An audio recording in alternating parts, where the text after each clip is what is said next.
அவருடைய பேச்சுல பார்த்தீங்கன்னா, முன்னாள் முதலமைச்சர் செல்வி ஜெயலலிதா பயன்படுத்திய அந்த வார்த்தைகள், அதாவது அது ஐகானிக் வேர்ட் அப்படின்னு சொல்ற மாரி, அ அவர்கள் சொன்னார்களே, செய்தார்களா? அப்படின்னு கேட்பாங்க, ஒவ்வொரு கூட்டத்திலயும். அந்த வார்த்தைய விஜய் நேத்து ஈரோட்ல முழங்குனாரே. அத அதுதான் நான் பத்தி சொல்றேன். மக்களை நோக்கி எழுப்புகிற கேள்வி என்பது இன்றைக்கு பல அரசியல் தலைவர்கள் கடைபிடிக்கக்கூடிய ஒரு உத்தியாகிவிட்டது. மக்கள் பிரச்சனைகள், அந்த மாவட்ட பிரச்சனைகளை அவர் இப்ப இல்ல, ஆ எனக்கு தெரிந்து அவருடைய முதல் பரப்புரையிலிருந்து தொடங்குகிறார். அந்த மாவட்ட பிரச்சனைகள்லாம் தொடுவது என்பதை, அந்த வழக்கத்த தொடங்கிவிட்டு, சில இடங்கள்ல அத மட்டுமே பேசி முடித்தார். இந்த முறை தான் கொஞ்சம் அரசியல் விரிவாக பேசியிருக்கிறார். இனி வருகிற நாட்களிலும் அவர் அரசியல் விரிவாக பேச வேண்டும். எல்லா பிரச்சனைகளையும் தொட வேண்டும். அதே நேரத்தில சில பேர் விதண்டாவாதமாக சில பேர் கேட்கிறார்கள். ஏன் அவர் மத்திய அரசை பற்றி எதுவுமே சொல்லவில்லை? மகாத்மா காந்தி திட்டத்தை பற்றி எதுவுமே சொல்லவில்லை?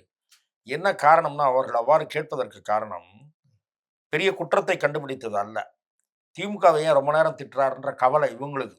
இவங்களுக்கு தான் திமுகவோட அதிக கவலையா இருக்கு.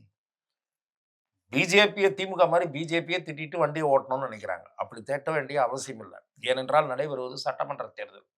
ஆகவே சட்டமன்ற தேர்தல் என்பதால் மாநிலம் சார்ந்த பிரச்சனைகள் குறித்து தான் பேச வேண்டும்.